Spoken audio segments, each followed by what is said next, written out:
A very good evening to you all, and welcome to the third episode of The Extra Mile, an initiative by the prefect's body of St. Joseph's College.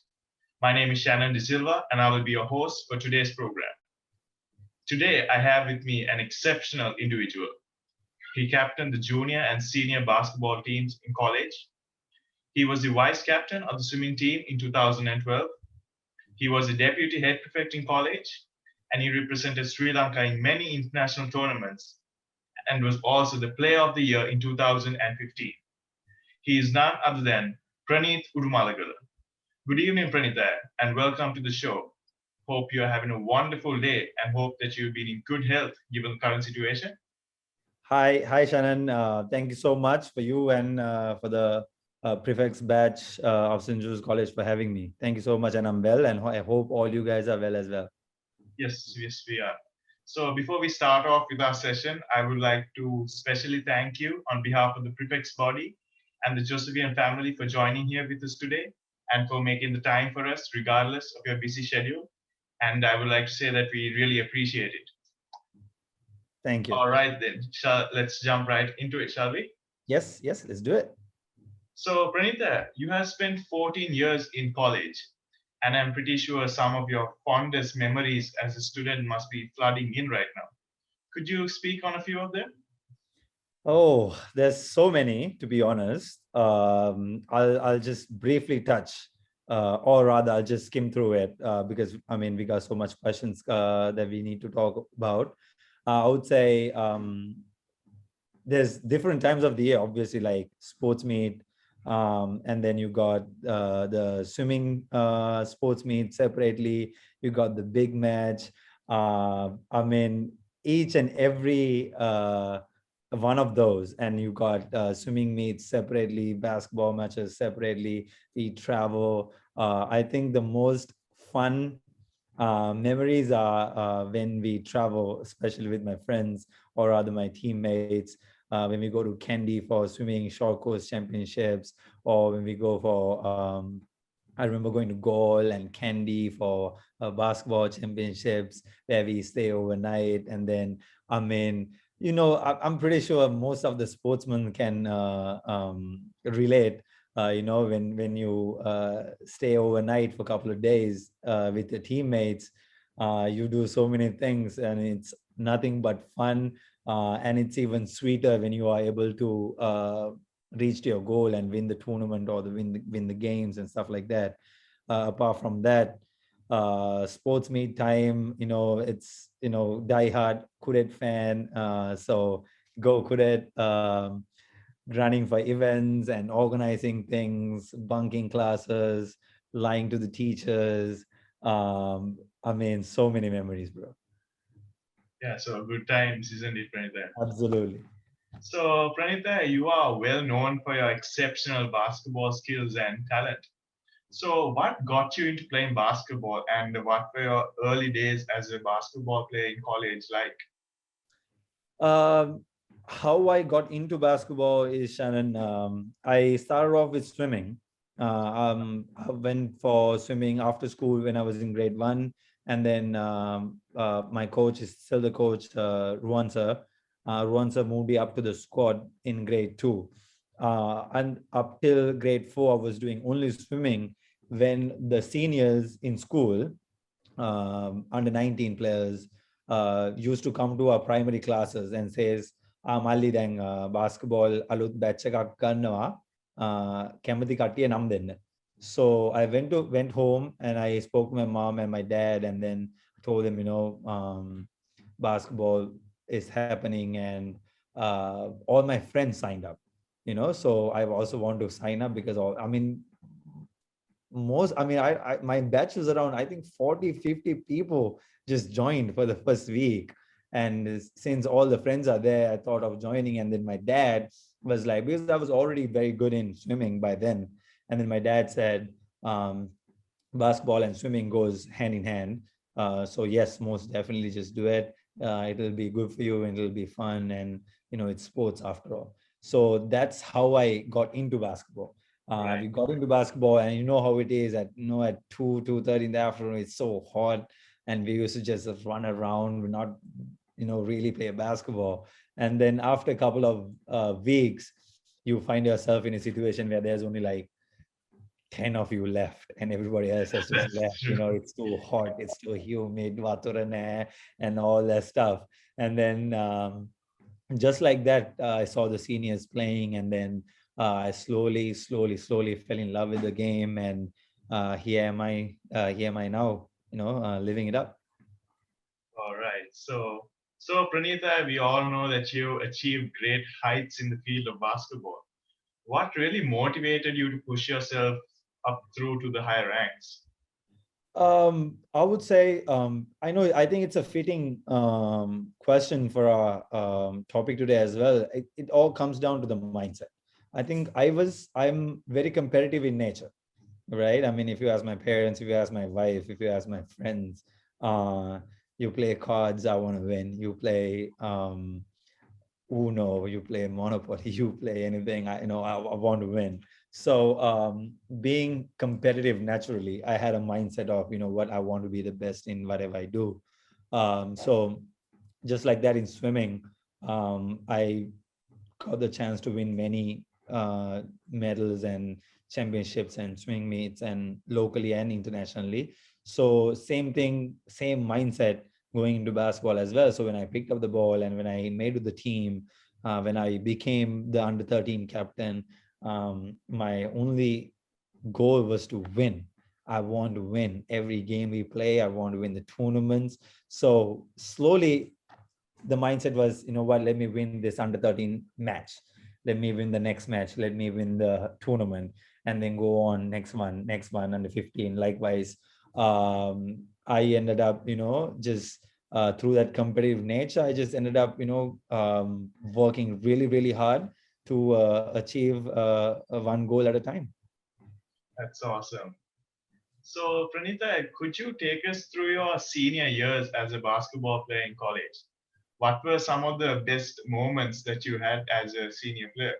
Yes, absolutely. So I think a little bit of backstory to it. So we become seniors when we get to under 19, right? And then under 19 first year, and you have under 19 last year.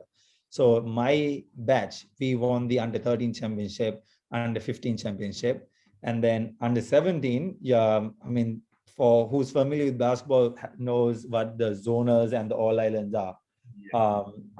We managed to win the zoners, and all islands, we lost the quarterfinals and we were out, right? So that was a huge blow. And at that time, and like I said, with my competitive nature and all that, it was a big step back. And as soon as that happened, my mindset going to under 19 was, even in my first year, was like, you know what, we got to make it happen.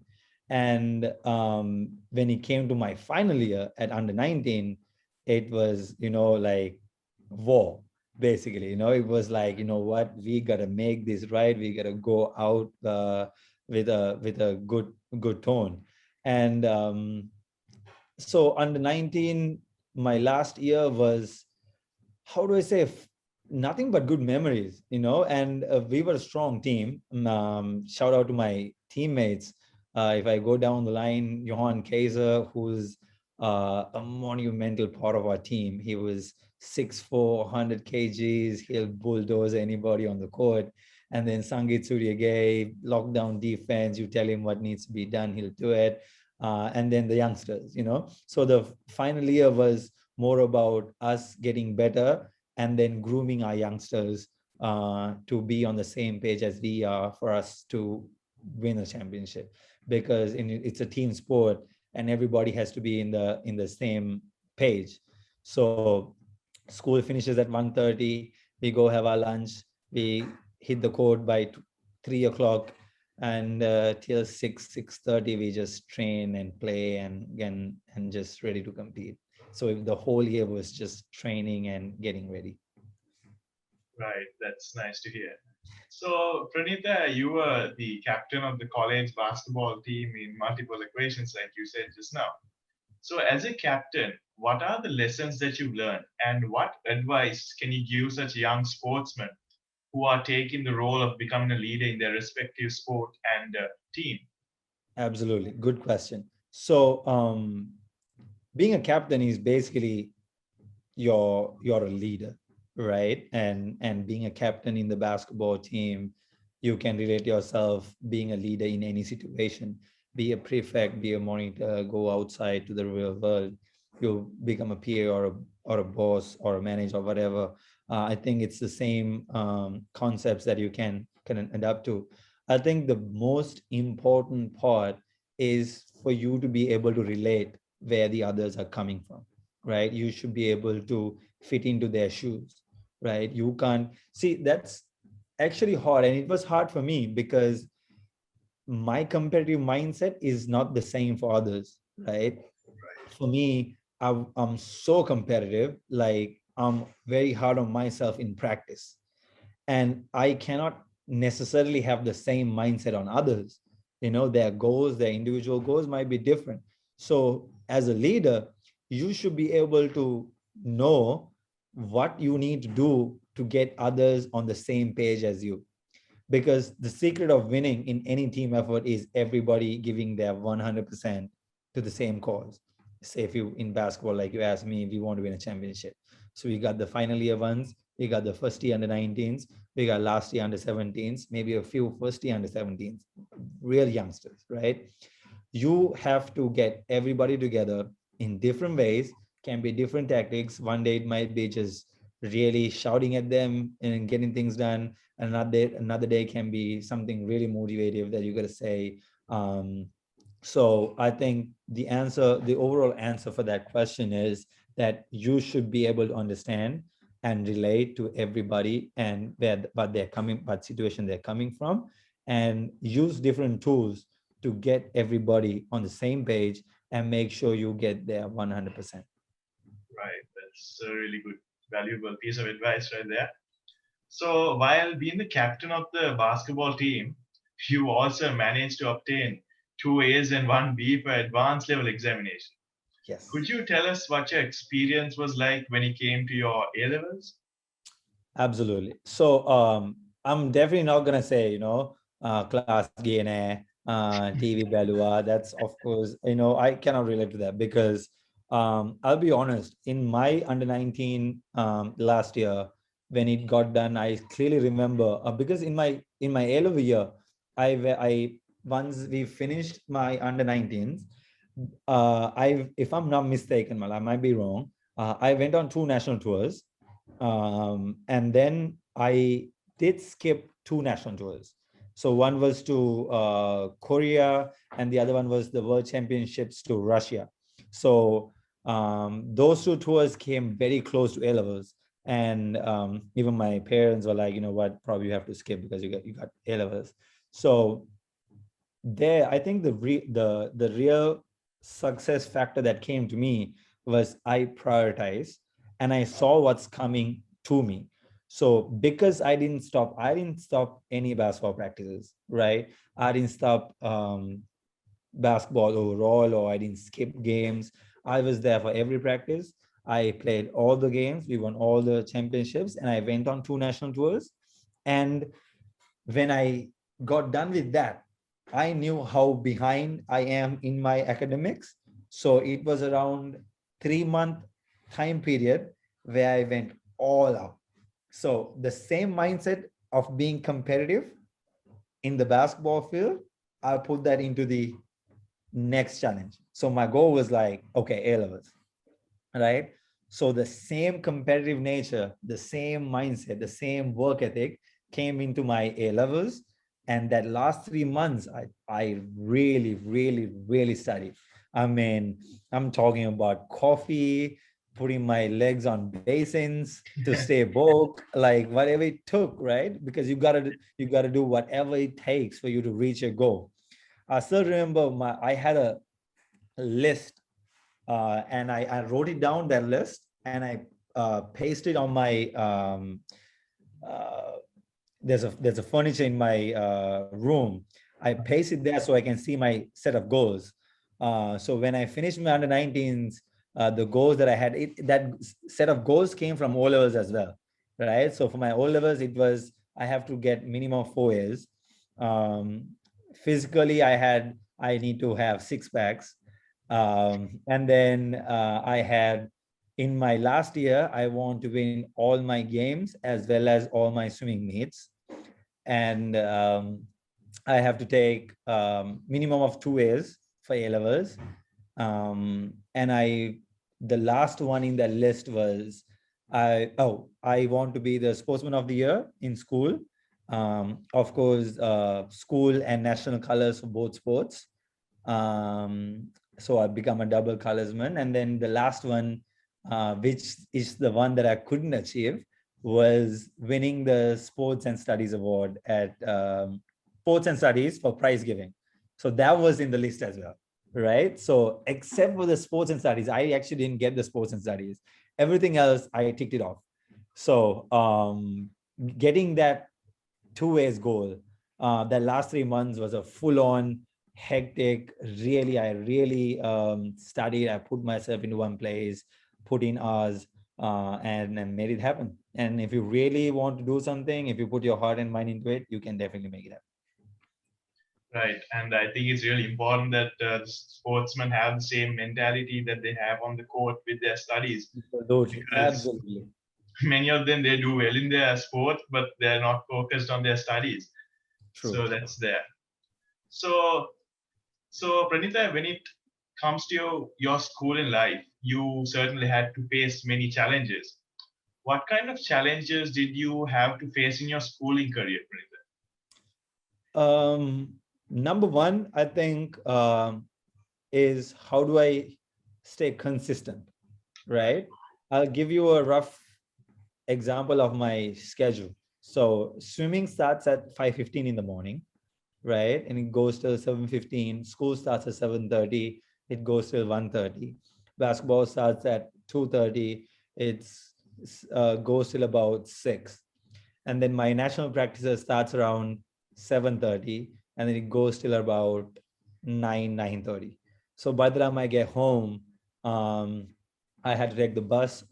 We used to have practices in Nugegoda, and halfway there were buses, and some days there weren't any buses to even for me to go home. So then you just find your way, I mean, whatever it is. If it was a day that my mom gave me some money, then I'll take a tuk. If not, just wait for a bus. If not, hitchhike or whatever it took. So it was hectic, and it was a challenge to balance that whole schedule to the point where you don't give up on in one, because I didn't want to stop swimming for college. I didn't want to stop playing basketball for college. I didn't want to stop playing nationals, obviously. And I had to be better at my academics. So the biggest challenge was finding that fine balance. And I'll tell you, there were days that I skipped swimming for days. I just didn't go for swimming practices. And there were days that um, I had to use my interval time with some of my other friends to learn some of the things that I didn't understand. Like I actually did that. Like if you ask some of my friends, I mean, I still remember even for A levels, I remember I went to play in a league in Maldives, and I had to cut school for 26 days. So I had two of my friends, Vikum and Rashan, and they used to write all my notes on business studies, accounts, and economics and all that stuff. And then when I come back, for all the time that I've missed, I had to sit with them and catch up. So the biggest, in terms of challenges, the biggest challenge was finding the fine balance. And then the other challenge was consistency. How do I keep myself motivated to be consistent? And then finally, the biggest challenge that I actually had was transportation, because in the morning my parents would drop me for swimming, and then after that I have to just find my way, go to national practices, to coming back home. It was just all me. But other than that, it was all about being mentally and physically tough to the point where I don't give up or you don't break down. And then special thanks to my mom for being a rock, making sure that I have the energy and I'm safe and I have the motivation to do all that. And Ekala and Nugegoda isn't a short Ah, distance, yeah? yes. So going to And they- Ekala was man. I was in the road most of the time, because but because it's at night, you'll get buses up to Jala, yeah, right? Because the airport buses would be 24/7. And then going from Jala to Ekala was the real that 4 5 kilometers was the real pain. And I telling doing all that, Mal, I can tell you that it was all worth it. Because if I had given up because it's hard, if I had given up because there's no way of transportation, if I had given up because I had to study, if I had given up, I wouldn't have what I have today. And I probably wouldn't even be here talking to you guys. that's nice to hear. So, Pranita, we all know that you are an extremely successful student in college. Could you tell us about your higher studies and how did you pursue basketball after you left St. Joseph's College? Yes. So with everything that I did in school, getting 2 A's and a B was big time. I still remember when we got the A-level results and when we went and talked, when we were talking to the teachers, every teacher was like, "Oh, man, koma ready karagena ye dekha bhi ek khud damma gane kochara dekda." It was like, to be honest, it was for them. It was even better than a student who got 3 A's just doing academics, because half the time I wouldn't even be there if I had gone on a tour. Like I said, if I was in a league or gone outside Sri Lanka, I wouldn't be in class for days. But after that, my A levels, because I had a good A levels, I had the opportunity of getting a academic scholarship to go to US. So if not for that academic scholarship, I wouldn't have been in US or played basketball in US for sure. So for those who think that academics aren't important, I mean, the biggest example I can give you is I made it happen because of my academics. Because I did an extremely well A levels, I got an academic scholarship. Because I got the academic scholarship, I was able to go to US. Because I was able to go to US, I was able to try out for the basketball team. I was able to get a basketball scholarship, and I was able to do my higher studies over there. So I did. I went to Texas Wesleyan University in Texas Fort Worth. I went in 2014, and I finished my degree in business management in 2018 with honors. I played all 4 years in college. I played basketball in college. We competed in AIA Division One. Our conference was Soon Athletic Conference. 4 years of best time in my life, I would say. Uh, did my academics and played basketball. Were able to win a national championship and 3 conference championships in a row in terms of sports. And yes, it was the best time. Right, that's great to hear. So, Pranita, can you take us through your journey as a national player? When did you achieve that ultimate dream, and what was it like to represent our country on the highest stage? Yes. So the very first year I made the national team was in year 2011, if I'm not mistaken. Right. I think I did my LOs in 2012. So I got chosen to the national team in 2011. I was the youngest at that time. And when I made the national team as the youngest, there were so many legends in that team, Shannon. So it was a very big deal for me personally. And like you correctly said, um, best part about is when you go there and right before the game, when you sing the national anthem, that's where it really hits you. It's a moment where you're like, you're at the very top level that you can be. There's no other pride than at that moment when you sing the national anthem right before the game, when you're ready to compete, wearing the crest. So uh, I think that 2011 we were able to win a South Asian. It was not South Asian Games, but it was South Asian Basketball Championship. We were able to win a silver, and then since then I've been playing in various international tournaments, playing for the national team. Uh, what do I say about it? I mean, it was all good. It was all amazing memories and stuff, but it was a lot of hard work, Right. and it's easy to, be here now. But when you really look back at the journey, I have so many people, youngsters, talking about me and my achievements and all that, and a lot of youngsters who wants to reach to those same goals. And what I tell them is that it's a long journey with a lot of hard work and a lot of sacrifices along the way. And the key is you not giving up, and you having your priorities straight, and then you're working your 100% effort, and then you'll get anywhere you want.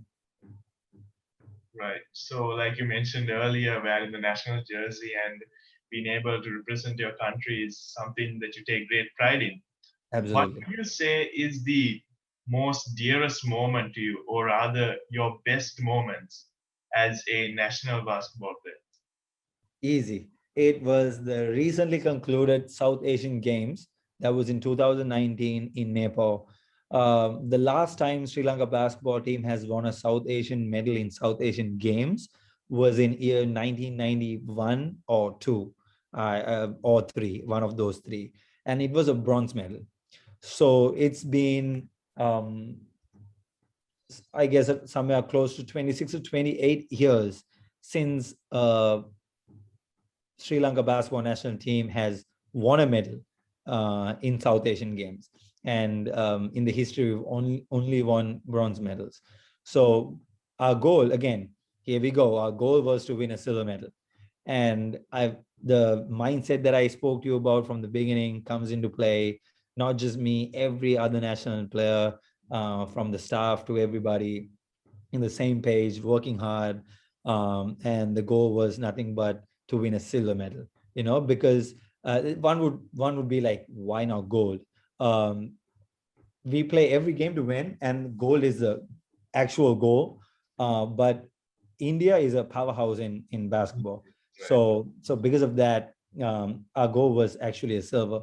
So, and we were able to make it when we won the when the national team won the silver medal in the SARC games. I mean, when you see it on news, and it's like breaking news. The basketball team has managed to win a silver medal from Nepal. When the news comes to Sri Lanka, all your loved ones and everybody just shows you so much love. And then at that moment, when you're in the podium, winning the silver medal, um, easily hands down is the best moment for me as a national player. Right. That's great to hear. So, I'm pretty sure that you looked up to someone growing up and that you idolized someone. Could you tell us who this person was and why you looked up to him or her? Yeah, I mean, to be honest, Shannon, there wasn't one. There was few. If you take basketball, it's our coach, you and my coach, Randim sir. It Right. was Randim sir who I looked up to, in basketball, because as a kid, I used to go and watch his games. We used to go to Otters, me and Johan used to go to Otters, sit down in the corner, and we used to watch all his mercantile games, and he would just score and win and all that. So I was like, you know what? I want to be like him and play basketball at the highest level, just like him. Um, but when it came to life, it was my dad. His principles that he have in life, dealing with people, dealing with things, handling things, the patience he had, which I probably didn't have as much as he did, but I wish I had. But there were different people, and those two were the main figures that I looked up to, because basketball was a huge part of my life. And then my dad, as a officer in the army, and as my dad, um, as a person who I looked up to, played the major role in my life.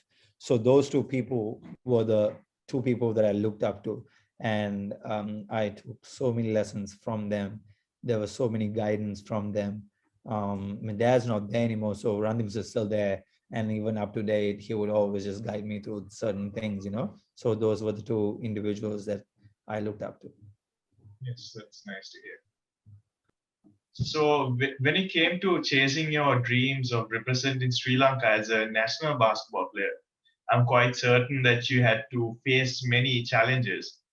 How did you stay consistent and work towards your goal amidst these challenges? Yes.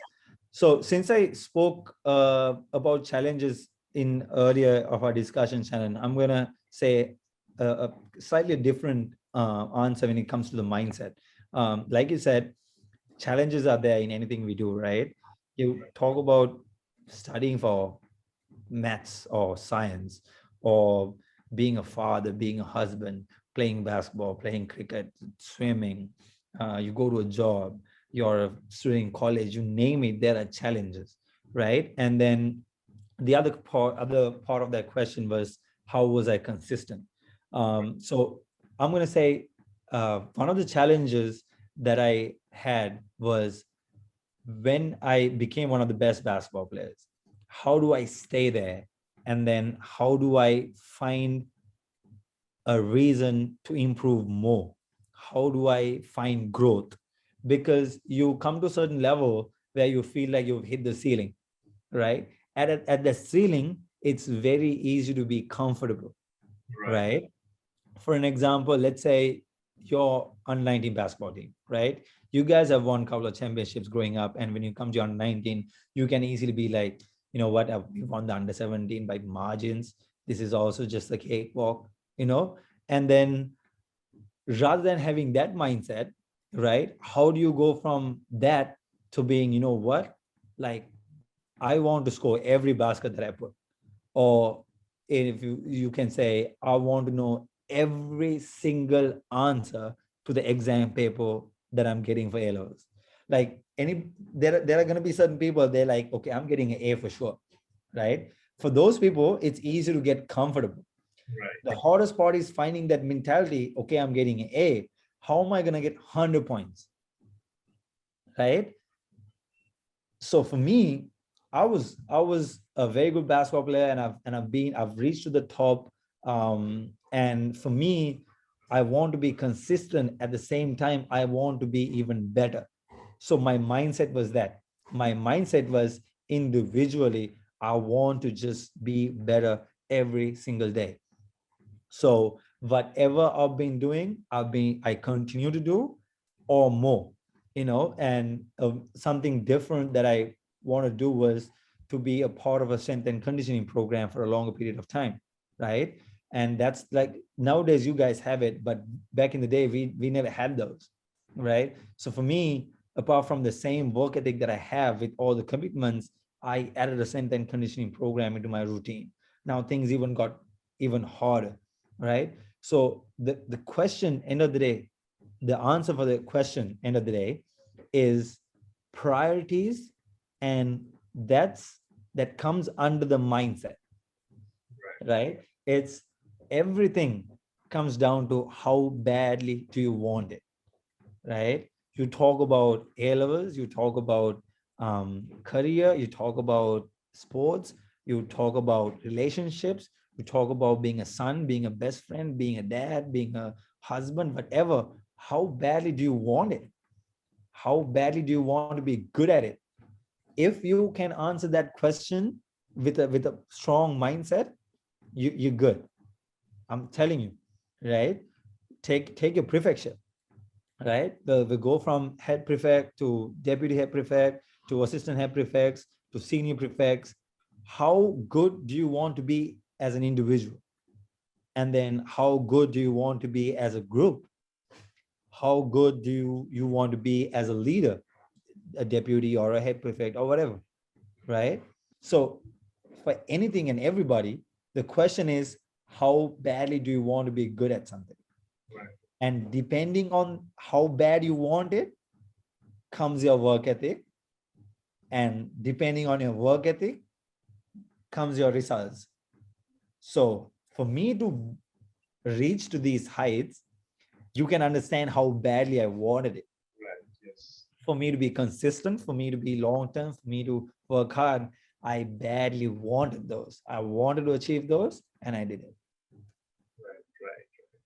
So, Pranita, you come across as a very professional in your attitude as a sportsman. Were there any decisions that you took to commit yourself fully to basketball, like in training and fitness? And in hindsight, how important was it that you made that decision to go that extra mile? Yes, I think when I got done with school, so in 2012, when I got done with school, I had to make a decision between swimming and basketball. And it was basketball, and I had to make the decision and commit 100% to basketball. So I think that was really important because doing two sports at that international standard is not going to, I would say it's hard, so swimming was anyway, once I was done swimming for college, I thought, that was it for me. And I 100% committed for basketball, so that decision was a key decision. And then comes the ones that we just spoke a while ago. How do you get better, right? I made a decision of getting into a strength and conditioning program. I made a decision of uh, eating right, good nutrition. And up to date, I don't smoke or drink. That was another major decision that I had from the get-go. And for me, I didn't want to do anything that would hinder any of my results in my game, right? And as a profession, um, as a pro basketball player, for me, I wanted to be the best version of myself. And if a cigarette or a bit of alcohol is harming my goal, I didn't want to do it. So those were some uh, tough decisions that I've taken. It's not really tough because in the end of the day, it comes down to priorities, right? So if your priority is, I want to have a little bit of fun and then sports too, then you're going to do that, right? For me, it was, you know what, it's giving my best for the sport.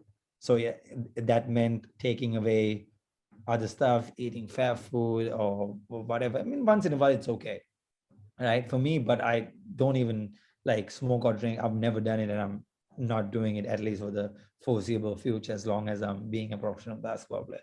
So those decisions are crucial, and I made it, and I'm sticking by it as we speak. So, right. So, as a professional athlete, Pranita, overcoming challenges and pushing your limits is something really important. And like we said earlier, that we have to face it in almost anything we do.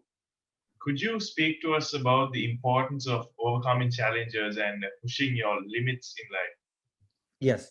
I'm gonna relate two stories for you guys, and I'm trying my level best to keep it short. Otherwise, I'll be talking way too much, right? The biggest setback I have in my life, the biggest setback I had in my life was when I had my first major injury, and at the same time, I lost my dad. So my dad was my most important person in my life, and then basketball was the most important thing in my life that I did because it was my passion and I was good at it. And I tore my meniscus, and I had to do surgery, and that was the first big injury that I got in my career.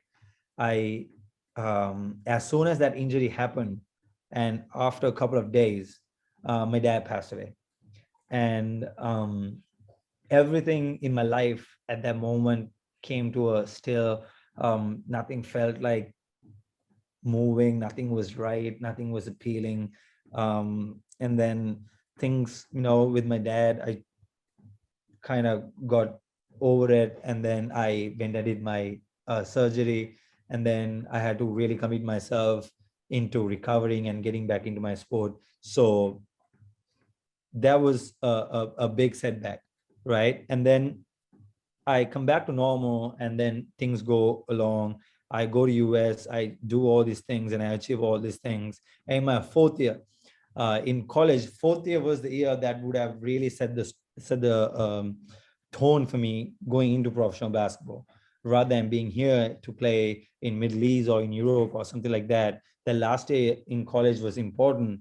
And then right in my fourth year comes my next biggest injury, and I tore my ACL. Tear my ACL completely. I tore my both my meniscus in my left leg, And that was a big major blow. So that took away from my fourth year completely playing basketball. And it took almost 10 to 11 months for me to come back off that injury. So the most important thing is not giving up. Again, if you really, really badly want it, you won't give up. And nothing can happen that you want to give up. So as long as you don't give up on your goal, you'll be good.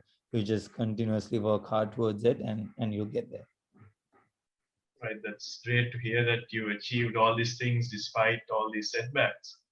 So, Pranita, you were a senior prefect in college as well as the deputy head prefect at one point. Could you tell us what was your experience like as a member of the prefect's body and what sort of influence did being a prefect have on your life? Oh, trust me, it's one of the best things I had the opportunity of doing. Um, I would say, maybe some prefects can relate and maybe some, won't. But there are moments where you don't want to be a part of, or there are classes that you don't want to handle. There are some people, or there are some seniors, it's just trouble, right? Um, you go for a big match. There are drunk ayahs coming to grab your badge and run and say, Malli, prefect the badge, galai, arava karai, meva karai. There are a lot of things. For Right. me, I think being an all-rounder, being a sportsman, doing my studies right, I was well known among the Josephian family. And from students to teachers to old boys, it was so easy. There was a level of respect that has been built from everything you've achieved throughout your time in school. Um, so it was, to be honest, it was very nice, and it was an honor to go on and do those duties for the school, and you were really able to make some changes in certain people. As prefects, you all have a certain amount of power in and making an impact on a student's life, right? um, and there's no right way of doing things. It's just you have to do what's right at that moment, and you have to do it with your gut feeling of you think if this is right or wrong, and you got to live with the consequences. There are moments that I've given second chances to students and be like, what, you messed up one time and just don't do it again. And if they do it again, then it is what it is. They got to go through the repercussions of it. But sometimes when you do certain things like that, it has so much effect on that kid, and they'll be like, yo, that guy gave me a chance. you know Yeah. he gave me another shot at life at that moment. It's like life and death for that person. So I think for you guys, the thing that I can say is just be the best individual you can be, and just genuinely try to make a change. Sometimes you feel like, oh yeah, you caught this much of phones and this much of CDs, and no, that's it. But sometimes not even a thing, and later on you'll understand it, and you'll understand the best part about being a prefect is being able to make a genuine change on someone. Right, right, right. So, Pranita, so along with basketball, it is clear that you dealt with prefectship and studies. So you dealt with this really successfully. So could you tell us how you managed to do this and how and the importance of managing all of this and balancing everything? Yes.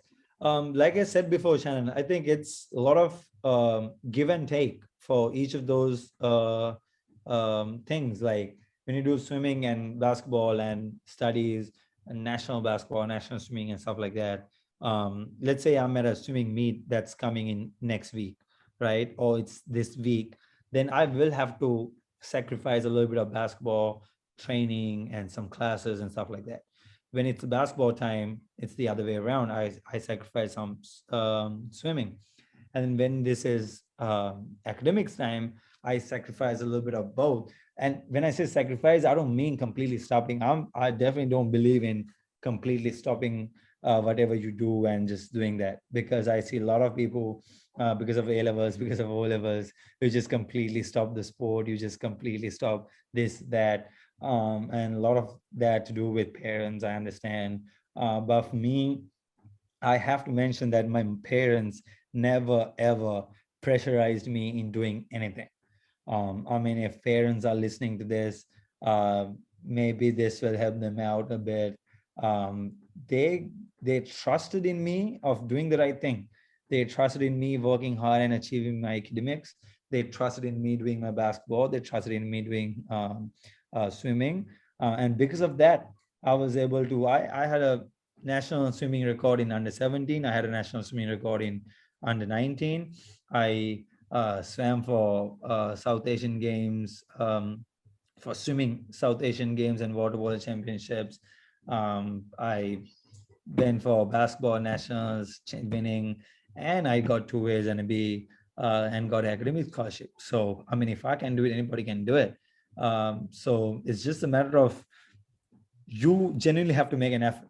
Like I said, there were moments that I was studying during intervals some days. Just I had to do some catch ups, right? But when it comes to bunking a class, sometimes I did that too, right? Sometimes, sometimes it's prefect duties that coming in. I'll find the prefect duties so that I don't have to be in the class. I'm not saying y'all should do it, but I did all that. Um, so it's just everything can be done if you really, really want it. Simple as that. So, Pranita, all these achievements and all these challenges that you faced, how important was religion when it came to overcoming these challenges, and how important was your faith life and your belief in God when it came to achieving your goals? Yes, that's a really good question, Mala. That is big time, right? I think for all of us, we have that upbringing, being a Jews, being Catholics. We know how close we are, praying and then believing God. Before every challenge that I face, I leave it in God's hands, to give me the best result that I deserve. You know, End of the day, if you work hard, you get your results.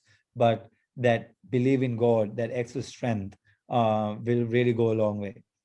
I can give you a small example because I have my own training program, right? And I have one of my kids, basically doesn't have a religion, and um, I asked him. This topic came up, and I said, I say a prayer, and then when I want strength, I pray, and I find the strength. And then he said, I pray too. When things go south, I pray. And I'm like, you pray to who? He said, I don't know, I just pray. So that shows, I just say, please just God, just do something good or something like that. So that shows that there are moments that you need God in your side. And if you already believe in God, and if you already have a good relationship with God, then you don't have to be frightened of anything. So for me, along the line, especially with the setbacks, especially not knowing what I want, not knowing what the next step is, not knowing what decision I should take, not knowing what I have to do, and I think I'm far from being right still, and I still do what I do, and I just pray to God to show me the path. So I think it's 100% important, and it played a big part of my life, and it'll continue to do so. Right, right, for sure.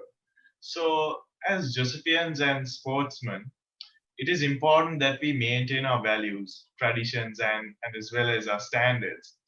Can you share your thoughts on the importance of developing aspects like discipline and good sportsmanship, and also speaking skills and having a respectable public image as a sportsman?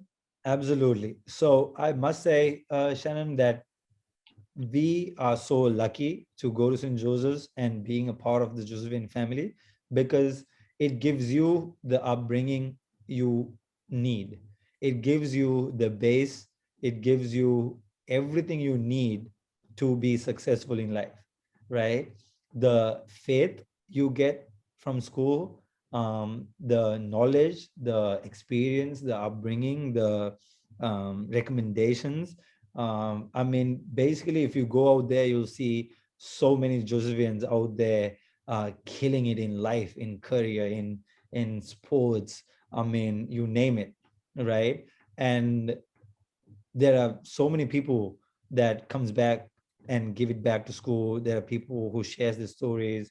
There's so many ways a Josephian can find their way to success, so traditions, upbringings, faith, knowledge, teachers, to our fathers.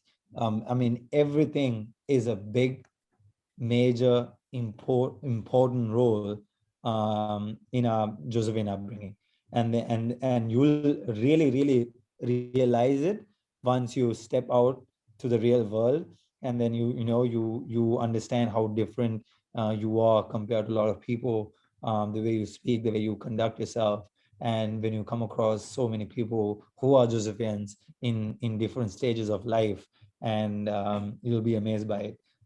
So I have to say that we are lucky, and I hope each and every individual who's listening will take advantage of it. Right. Indeed, we are truly blessed to be a part of this school. Absolutely. Absolutely. So, Pranita, like you mentioned earlier, failures and setbacks are something that you had to face in your own career.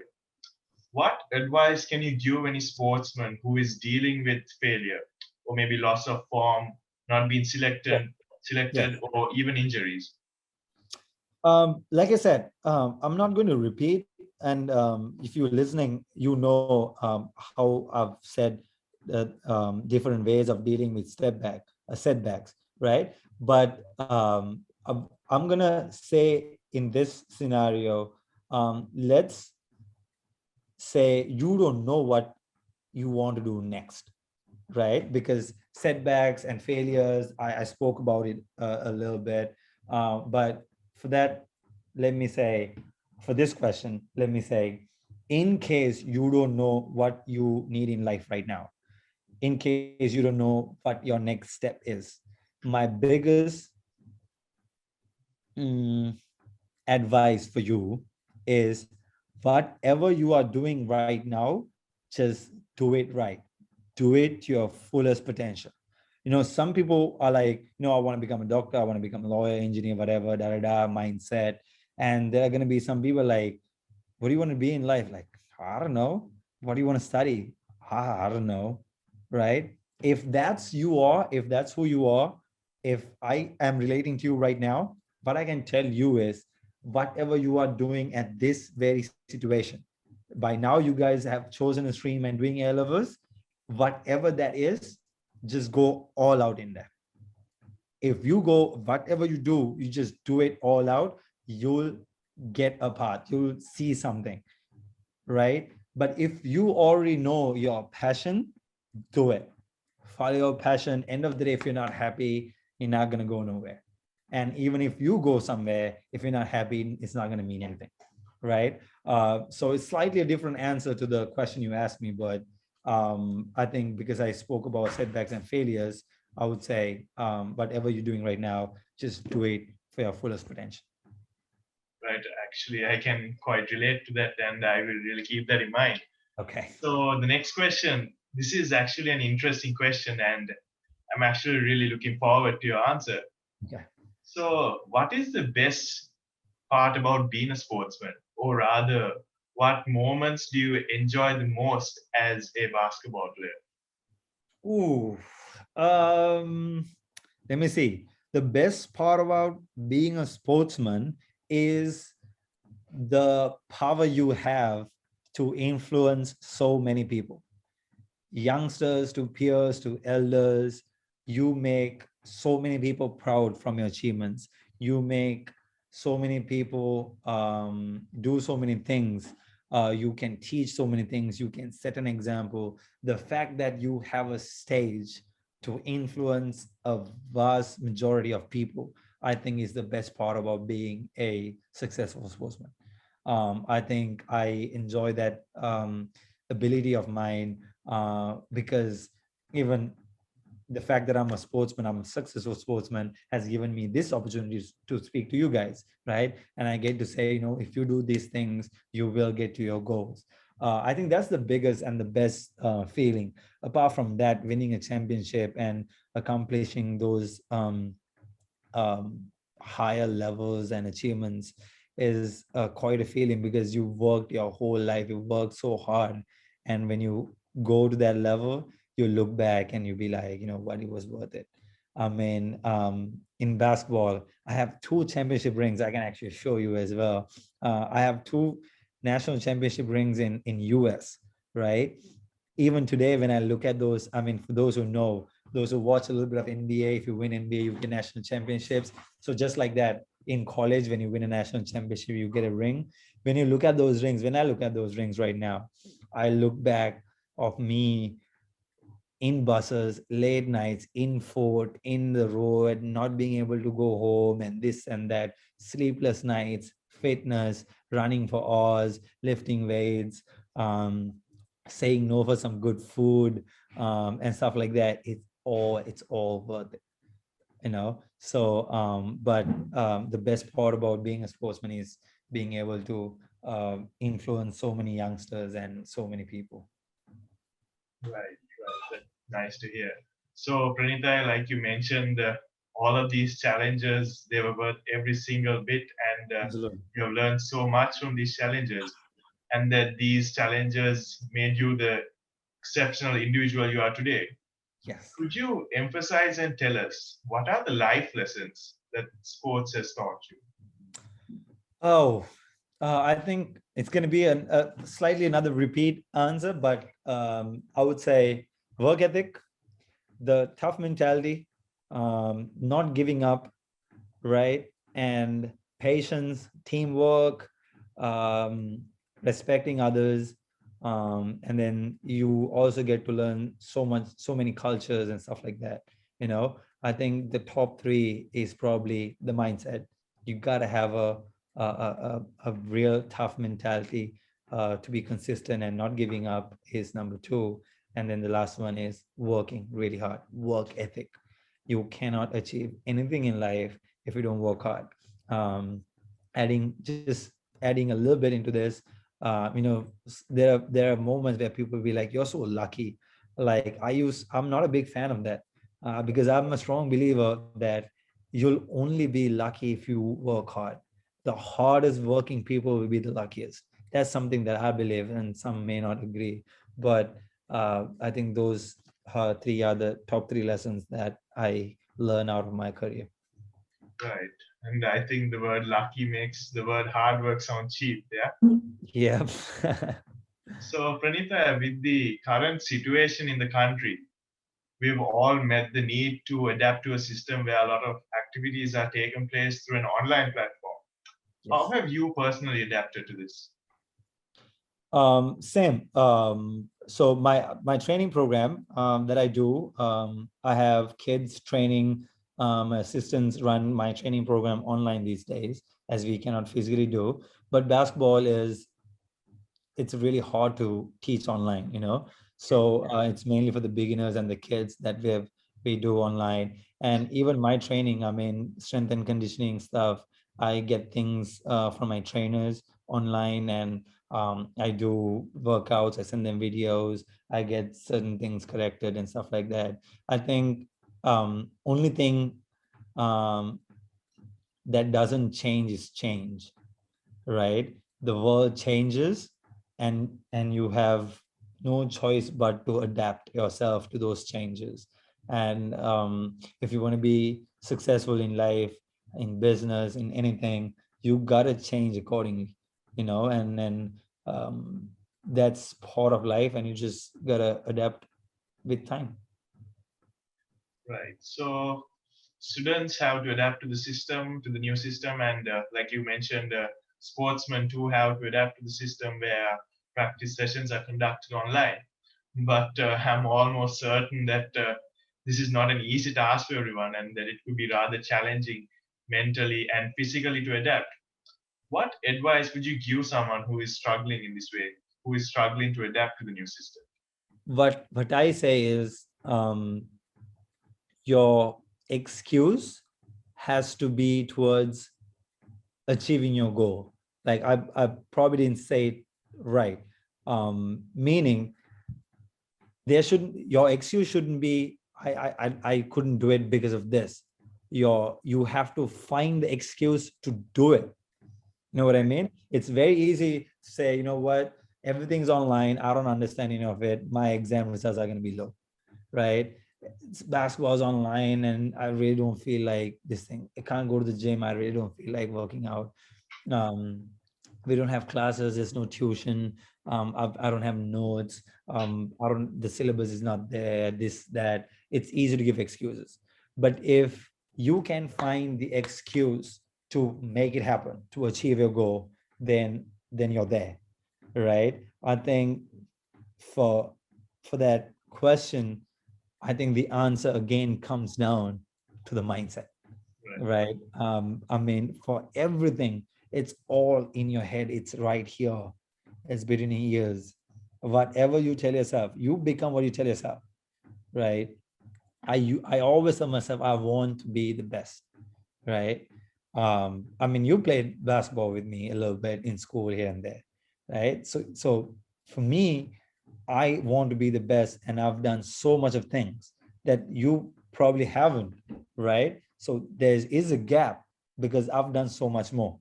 So just like that in everything, if you can find the excuse to make something happen, you'll get there, and everything comes down to the mindset. That's really inspirational to hear. So, Pranita, last year sportsman. I'm pretty sure that many sportsmen are extremely upset and disheartened over the fact that they are unable to represent their schools in their last year as a college student, and that many others are disappointed by the opportunities that they've missed due to current situation. Yes. Personally experiencing this, what would you tell someone like me and the many other sportsmen who are feeling down in this manner? That's a good question. So, I mean, for in life, you're gonna come across these things again and again and again, Shannon, right? My advice for that is you can only worry about things that you can control, right? Because you worry about things that you can't control. I think I got this advice from Father Anjit. I remember going to him one time, and then he took a pen and paper, and then he drew these circles, and he said, this is you, and this is your area that you can control, and this is the area that you can't control. And I think about it and how relatable it is for us. um, I mean, what can we do, Sharon? Can you do anything about the current situation? Just because you're worried, does it help? It simply does not, right? So we cannot think about the facts or the factors that we can control, right? Think about what we can control, right? Probably what's next for you is Elvis. And what's after that is your basketball career, what you want to study.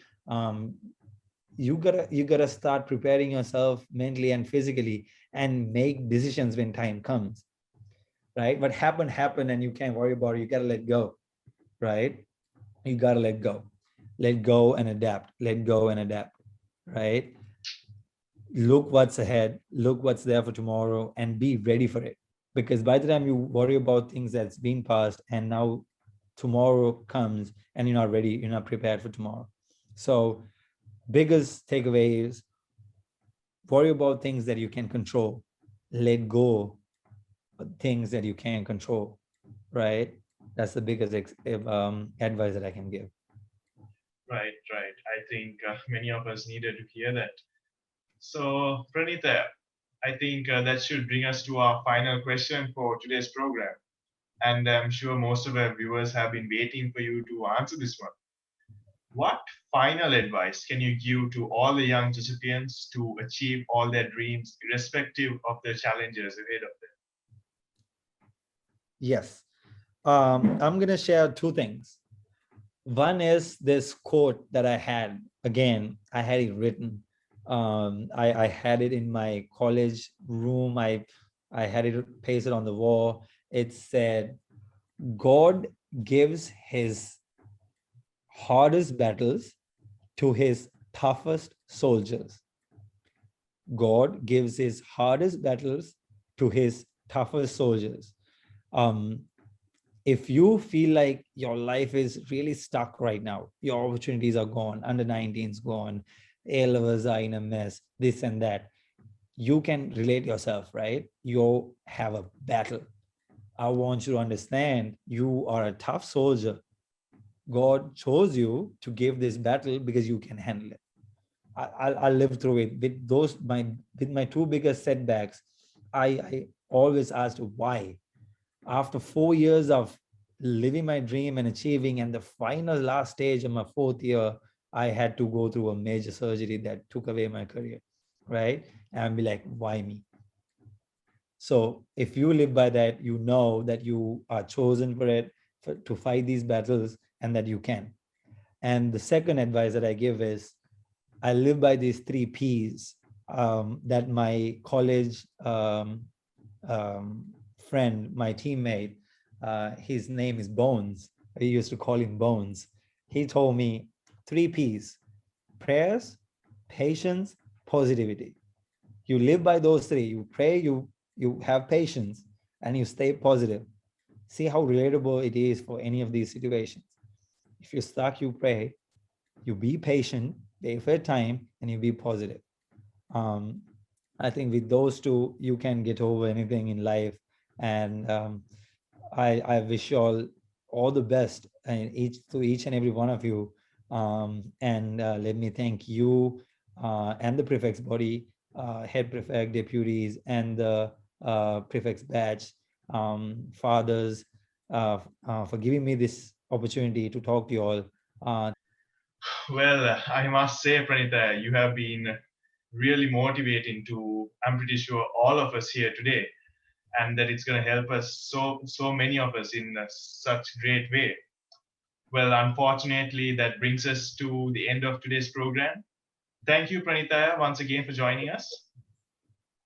And thank you to everyone who joined today's session of the Extra Mile. We hope that you were able to take away something of value from this program.